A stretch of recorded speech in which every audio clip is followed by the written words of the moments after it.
Okay, so in today's episode we're finally going to look at the car.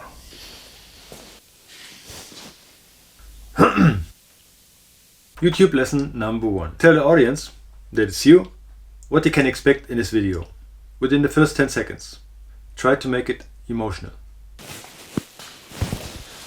Didn't I just do that? Okay, go on. Okay, so let's look at it. With this frame, it actually looks like a proper piece of art, right? As a car, I have to admit, it looks a bit like a pretty daunting task. But as a project, to me, it's completely saturated with joy.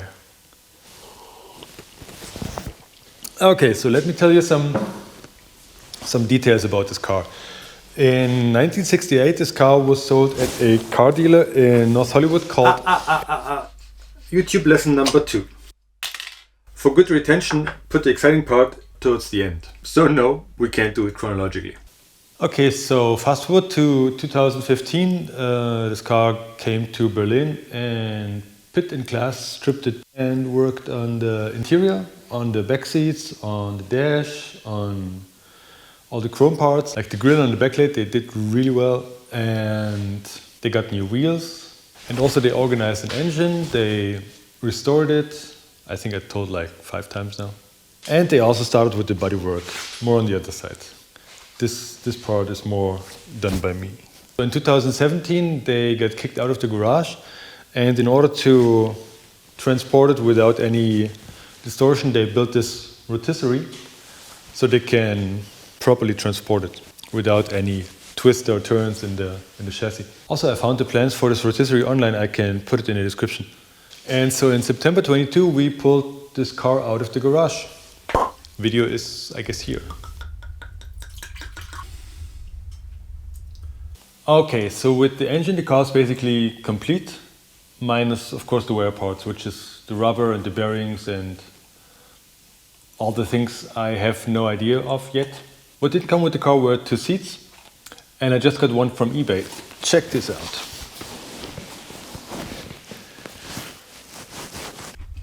The video is getting a little lame. I mean, couldn't you introduce a second storyline or something? Sweet little brother, you are the second storyline. All that's missing is the value that you're adding to the video. Let me show you what came with the car. We have those 2 panels, and here we have a backup and another backup. Problem is that they are very rusty down here.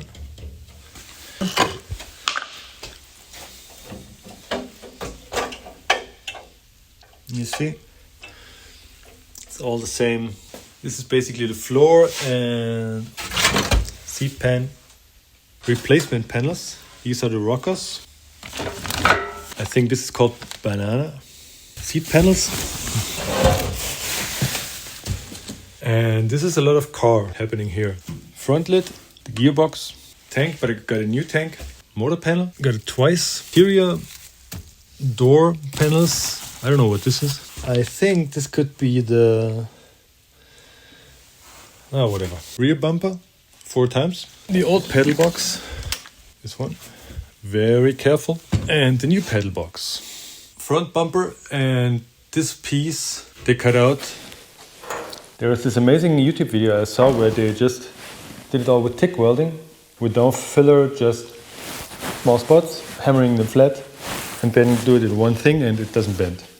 More interior stuff, axles and suspension stuff, brakes, back seats, some chrome parts, dash, the exhaust stuff, torsion bars, motor bits, seat rails. That's pretty cool. Gas tank cap. Whenever I turn the car, the stuff that keeps on falling out, I put in here.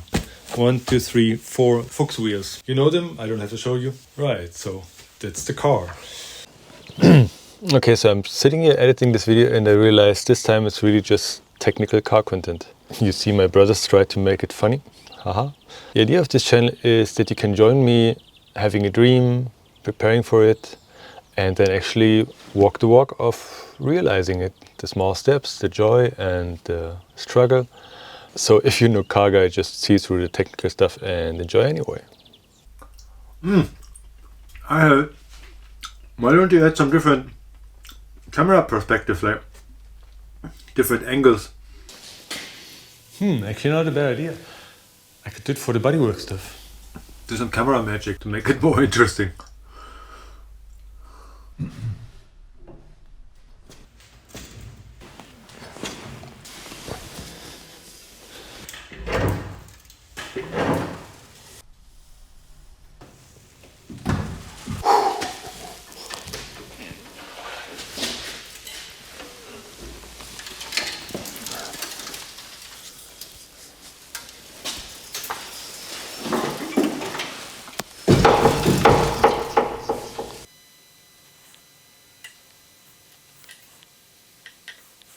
Okay, so let me tell you about all the to-dos and to-dits.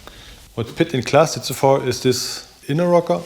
Here they did something, I have to look up the word. Some parts here, I still have to bend them a bit and spot weld them. And they also did some work on the A-pillar. Right, so what I did is the second A-pillar and also the axle stuff over there. What I also did is take out all the floor. I still have to take out this one. Okay, so let me walk you through the things that have to be done. Here's the checklist. So I have to replace the flanges that are missing or rotten in order to properly install the floor.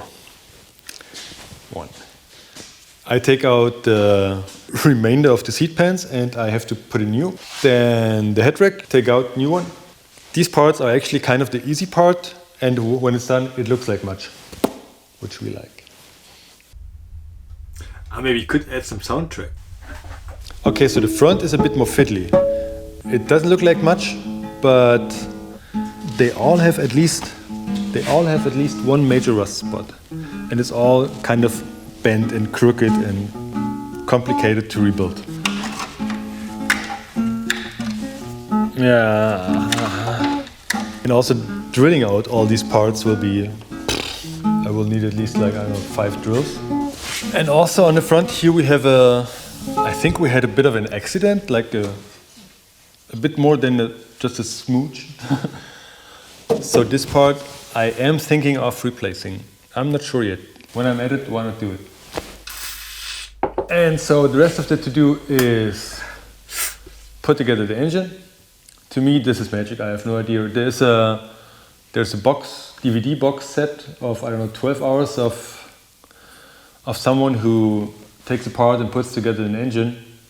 Today, we're going to do something that's never been done before in recorded human history. We're going to show you a videotape of how to do a 356 or 912 engine overhaul, complete from taking it apart, inspecting all the parts, what to do in the machine shop, and how to put it back together again, even how to fire it up here on this very own engine stand. But to me this is magic, I have no idea. And I might have someone doing it for me, or helping me, I don't know yet. One big thing is wheel, suspension, steering. So I have to take out the steering and restore all the parts, put it back together, put bearings in them, then take out all the glasses, put new rubber in it, put them back in. I totally agree, it does look a bit scary, but to me this is just pure joy. Tell me, how much more do you have of this? What do you mean? Obviously there's a lot. No, I mean in this video. Because maybe now you could do the history stuff. Ah, okay. Try it. So finally, here's the story about this car. It was sold in 1968 at a car dealer called Estes Zipper in North Hollywood, Beverly Hills, I guess. And this car dealer had its own racing team, and one racing driver for this team was Ken Miles. Of course, you all know Ken Miles, but he died 2 years before this car was built. So he didn't sit in it and he didn't race it. In this year, 1968, Janis Joplin bought her Porsche at the exact same car dealer. So she might actually have had a look at it, or maybe even sat in it. I mean, I'm not really into her music, but I'm more like the Jimi Hendrix guy. But the crazy thing is that when these guys had their Summer of Love, Jimi Hendrix recorded Electric Ladyland. At this time, this car was built with this metal. It's from this era. And it's here in my garage and I'm restoring it. And this actually really gives me goosebumps. It's so amazing. Emotions. Big emotions, yeah, good. All the technical stuff and now the transition into this emotions. Very good. We have some more emotional stuff. Oh, the viewers love emotion.